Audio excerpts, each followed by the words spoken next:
నిన్న హైకోర్టు బీసీలకు 42% రిజర్వేషన్ విషయంలో అలాగే స్థానిక సంస్థ ఎన్నికలపై స్టే విధించడాన్ని నిరసిస్తూ ఈరోజు బీసీ సమాజ్ మరియు కుల సంఘాలు, ప్రజా సంఘాలు, విద్యార్థి నాయకుల సంఘం ఆధ్వర్యంలో ఈరోజు మేము నిరసన కార్యక్రమం మహబూబ్నగర్ తెలంగాణ చౌరస్తాలో నిర్వహించడం జరిగింది. ఎందుకంటే కాంగ్రెస్ పార్టీ అయితే కామరేడ్ డిక్లరేషన్ ప్రకటించినట్లుగా బీసీలకు 42% రిజర్వేషన్ ఇస్తామని ఆ రోజు ఎన్నికలకు వెళ్ళడం జరిగింది. తదనంతరం జరిగిన పరిణామాలు మనందరం చూడడం జరిగింది. ఏదైతే ఈరోజు రాష్ట్రంలో ఉన్న ప్రధాన పార్టీలకు ఏ పార్టీ కూడా రాజకీయ చిత్తశుద్ధి లేదు. ఎందుకంటే బీసీల పట్ల ఎప్పుడైతే చిత్తశుద్ధి ఉందో ఈ 42% రిజర్వేషన్ అమలు అయ్యేది. మేము మొదటి నుంచి చెప్తున్నట్లుగా రాజ్యాంగ సవరణ చేసి పార్లమెంట్ లో బిల్లు ఆమోదించుకొని 9వ షెడ్యూల్లో పెడితే తప్ప ఈ బిల్లుకు చట్టబద్ధత ఉండదని మేము మొదటి నుంచి మాట్లాడుతున్నాం.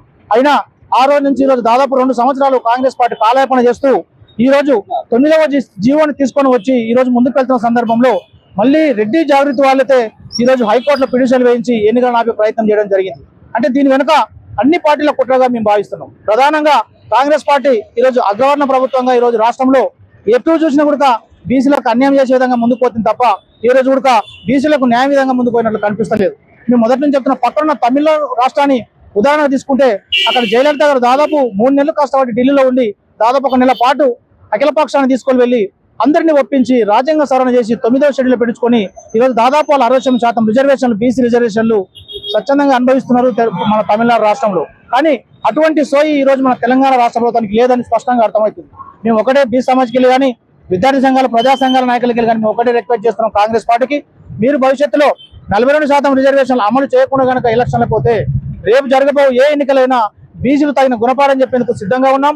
రేపు జనరల్ స్థానాలు కూడా బీసీలం పోటీలో ఉండి రేపు మా సత్తా ఏందో, మా బీసీల ఐక్యమత్యం ఏందో రేపు జరగబో ఎన్నికలు చూపెడతామని ఈ సందర్భంగా తెలియజేస్తున్నాం.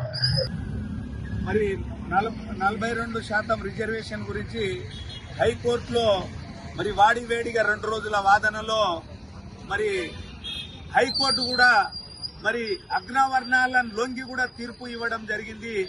అది మరి హైకోర్టు న్యాయమూర్తులు కూడా గుర్తించాలని చెప్పి కోరుతా ఉన్నాము.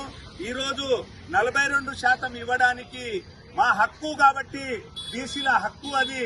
బీసీ 60% దాదాపు 60% ఉన్న బీసీలను మరి 42% ఇవ్వడానికి కూడా ఈ అగ్రవర్ణాలు మరి వారికి ఎందుకు మనసు ఒప్పడం లేదో అది తెలియజేయాలి. మీ నుంచి ఏం తీసుకుంటలేరు, బీసీల నుంచే మీరు ఈడబ్ల్యూఎస్ఎన్ కోటాను కూడా లాక్కున్నారు కాబట్టి ఈ రిజర్వేషన్ కోటాను కూడా మీరు లాక్కుంటున్నారు. అది మంచి పద్ధతి కాదు. రేపు గ్రామాలలో బట్టలు ఊడగొట్టి పరిస్థితి వస్తుంది. మీకు బీసీలంతా ఏకమైతే ఊదుతే పారిపోయేటోళ్ళు మీరు, మీ అగ్రవర్ణాలు ఊదితే పారిపోయేటోళ్ళు. ఇటువంటివి చట్టం ద్వారా చట్టం మీకు వత్తాసు పలుకుతుందని చెప్పి మేము భావిస్తా ఉన్నాము.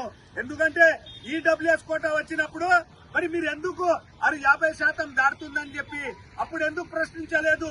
బీసీలకు 42% ఇవ్వడాన్ని నిరసిస్తూ మీరు దుర్బుద్ధితో, దురాశతో ఈ యొక్క కార్యక్రమాన్ని చేపడుతున్న అగ్రవర్ణాలకు ఇది మంచి పద్ధతి కాదని చెప్పి మేము బీసీ సోదరులు కూడా నేను ఒక మనవి చేస్తా ఉన్నా. భజనలు తక్కువ చేయండి, వేరే పార్టీలకు భజనలు తక్కువ చేయండి.